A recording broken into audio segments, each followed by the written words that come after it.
माननीय डीएम साहब,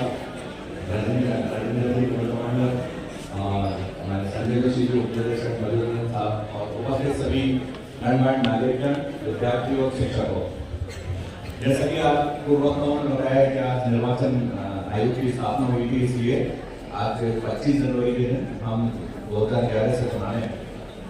मैं चाहूँगा आपको दूसरा कानूनी पहलुओं पर चर्चा करेंगे। मैं ये कहना चाहूँगा कि हमने स्वतंत्रता प्राप्त की, तो स्वतंत्रता पहले भी यही कानून थे 18 साल में आईपीसी एक थी, एविडेंस एक्ट 1872 का था, कोई 66 का था, 72 का था, तो मैं कानून में बहुत ज्यादा अभी बदलाव नहीं हुआ। परंतु क्या चीज बदली? क्या बदली? हमने स्वतंत्रता पाई। स्वतंत्रता से क्या पाया? हमने ये वोट का राइट पाया कि हम अपने जनप्रतिनिधि चुन सके और अपना हमारे जनप्रतिनिधि के जरिए हम अपना शासन ला सके। जो भी लोकतंत्र की परिभाषा, डेमोक्रेसी की परिभाषा में जनता के लिए जनता द्वारा जो शासन होता है, वही लोकतंत्र की सबसे छोटी और अच्छी परिभाषाओं में माना जाता है।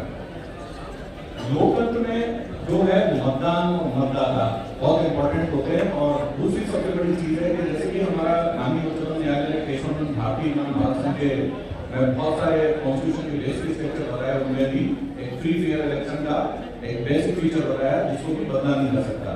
और इस बेसिक फीचर जो हमारे संविधान का बेसिक फीचर है, फ्री फेयर इलेक्शन होना चाहिए। ये इसलिए भी जरूरी है कि कोई बिना प्रलोभन के कोई मतदाता और बिना किसी से भय, दबाव या किसी प्रलोभन के वोट दे सके और अपनी स्वतंत्रता से और अपनी इच्छा से वोट दे सके। तो चुनाव आयोग बहुत सारे चुनाव के दिन जैसे ड्राई डे घोषित होता है, बहुत सारी चीजें हैं, कई चीजों का प्रलोभन है। आप देखते हैं चुनाव के टाइम में शिकायतें होती हैं, पैसे का ट्रांजेक्शन को जगह चेकिंग करके और रोकते हैं कि वो पैसे से या शराब आदि से मतदाताओं को प्रलोभित नहीं किया जा सके। जैसा कि उन्होंने ऑनलाइन पोर्टल बताया शिकायत के लिए, वो भी इसके है कि कोई ऐसा कर रहा हो उसकी शिकायत तुरंत पहुंच सके और तुरंत कार्रवाई हो सके।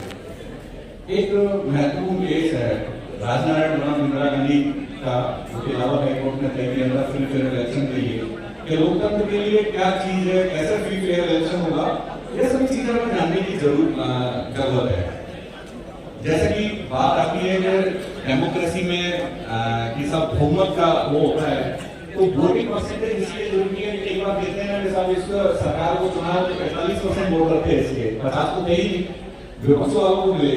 तो ये मतदाता 100% मतदान करेंगे तो ये बहुमत वाली सरकार जो भी होगी 50% से ज्यादा वोट वाली आएगी। तो हमें आसपास के लोगों को प्रेरित करना चाहिए कि वो बिना भेदभाव के अधिक से अधिक मतदान करें जिनके वोटर लिस्ट में नाम नहीं है और 18 से ज्यादा के लोग हैं। बाकी लोकतंत्र की खास बात है, हम देखते हैं कि अमेरिका एक बहुत पुराना लोकतंत्र है, लेकिन वहां भी महिलाओं को वोटिंग का अधिकार बहुत साल बाद मिला, आजादी के 100 साल बाद मिला उनकी।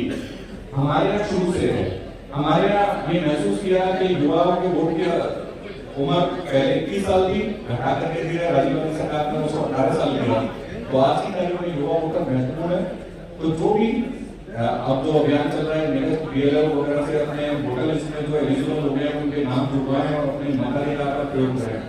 जो ये वैध मताधिकार है यही लोकतंत्र की सबसे बड़ी नींव है।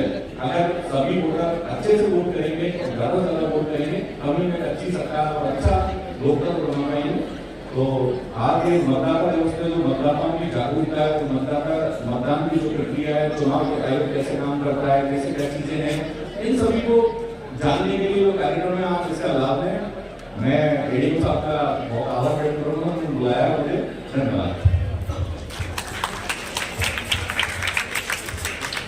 आदरणीय कुलदीप शर्मा साहब का उद्बोधन के लिए बहुत बहुत धन्यवाद।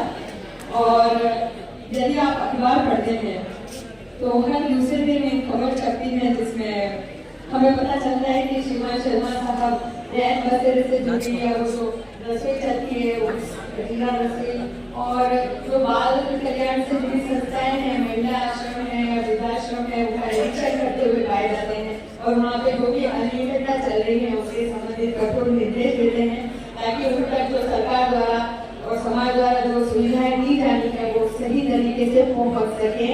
तो फिर से ये कहना चाहती हूँ कि एक जमीन से जुड़ा हुआ अधिकारी जनजीवन की समस्याओं को बहुत अच्छी तरह से समझता है और उसका समाधान भी बहुत सुघड़ तरीके से, सुनियोजित तरीके से, सफल तरीके से कर पाता है। आप अधिकारियों का होना, आपकी जो नियुक्ति सरकार उद्बोधन के लिए एक बार फिर से